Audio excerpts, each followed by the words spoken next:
Vous connaissez cet homme? Non. Vous l'avez jamais vu? Non. Non, c'est qui? Aucune idée? Non? Non, je ne l'ai jamais vu, je ne sais pas qui c'est. Il a l'air d'être belge. Est-ce que vous connaissez ce monsieur? Bah oui, c'est qui? C'est Guy. C'est ex-premier ministre de Belgique, mais je ne sais pas ce qu'il fait maintenant. D'accord. Quelque chose en Europe. Ça, c'est le président des libéraux dans le Parlement européen, Guy Verhofstadt. On a beaucoup de gens qui parlent dans le Parlement. Alors, mais lui, il parle, il fait. Les élections européennes approchent et pour la première fois, les groupes politiques européens ont présenté leurs candidats pour la présidence de la future Commission européenne. Le choix en sera fait après l'élection du nouveau Parlement. Nous partons aujourd'hui à la rencontre du candidat du groupe libéral. Entré au Parlement européen en 2009, Guy Verhofstadt préside l'Alliance des libéraux et démocrates pour l'Europe. Né le 11 avril 1953 à Termonde, en Belgique, il grandit dans la région des Flandres orientales. Ce fils de juriste fait son droit à l'université de Gand et prend la tête de l'Union des étudiants libéraux flamands. Conseiller communal de Gand à 23 ans, président du Parti libéral flamand à 29, il est élu député en 85 et devient vice-premier ministre et ministre du budget la même année. Puis c'est la traversée du désert. Il perd la présidence de son parti, passé dans l'opposition, et se retire en Toscane pour, dit-il, lire et réfléchir. Celui qui fut surnommé Baby Thatcher met de l'eau dans son libéralisme radical et revient pour mener un parti libéral rénové à la victoire en 99. Il devient Premier ministre pendant 3 gouvernements. Époque à laquelle il se prend de passion pour la politique européenne et songe déjà au fauteuil de la présidence de la Commission. Une course de fond pour ce passionné de cyclisme. Entre 2 voyages de campagne électorale à travers l'Europe, nous le trouvons à l'entraînement dans sa ville de Gand. Le Tour d'Europe, c'est pendant la semaine. Et le Tour des Flandres, c'est le week-end. Qu'est-ce qui est plus dur? Moi, le Tour de l'Europe, quand même. Nous suivons ce marathonien de la politique au départ de son domicile de Gand, direction Bruxelles et le Parlement européen. Depuis son arrivée, il n'a de cesse de vouloir en renforcer le poids face au Conseil européen qu'il présida lui-même en 2001. Une détermination soutenue par une inlassable force de travail et la disponibilité constante de ses collaborateurs. Il a apporté un nouveau dynamisme au Parlement. Depuis son arrivée, il n'a plus que jamais politisé cette institution. Mais on est toujours en train de lui courir après et de travailler à 110% tous les jours. On n'a jamais le temps de s'ennuyer. C'est avant tout comme champion d'une Europe fédérale que Guy Verhofstadt s'est distingué.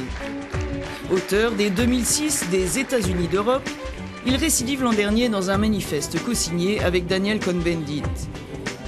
Dette, budget, fiscalité, énergie, services, le partisan d'un gouvernement européen veut étendre l'intégration à toutes les chasses gardées nationales. Il faut une Europe beaucoup plus intégrée et cette intégration de l'Union européenne va être le moteur pour créer davantage de places de travail et de croissance économique dans les années à venir. La solution, c'est vraiment utiliser plus d'Europe pour sortir de la crise. Ce n'est que nos hommes politiques qui n'ont pas le courage de le faire. Et la conséquence en est que les gens tombent alors en désarroi, ils ont peur et ils tombent dans les mensonges des nationalistes. Voilà. C'est ça la tragédie de l'Europe pour le moment. C'est pas tous les jours quand même que le camarade est là.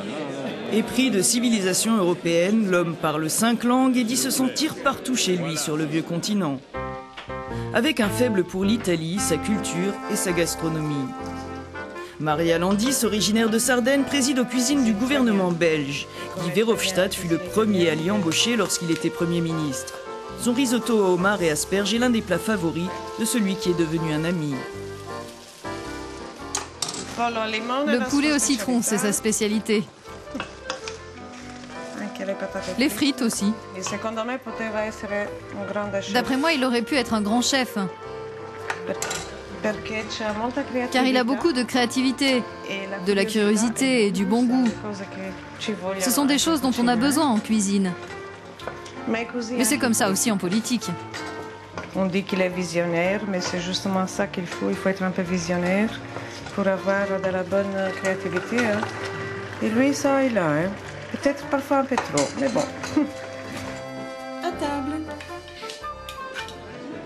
Qu'il s'agisse de prôner une politique socio-économique commune, une armée européenne autonome ou l'adhésion de la Turquie à l'Union, Guy Verhofstadt a l'habitude de jeter des pavés dans la mare européenne.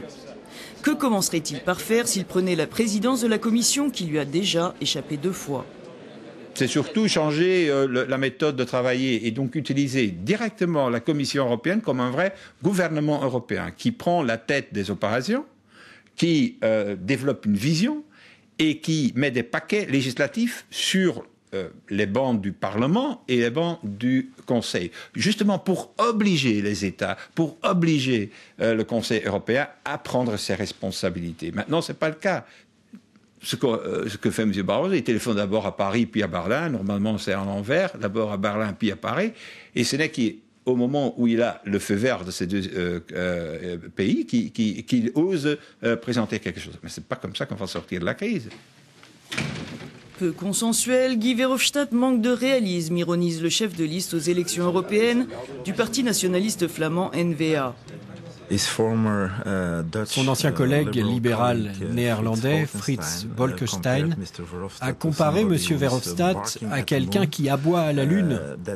C'est peut-être un peu exagéré, mais je pense que l'image est juste. M.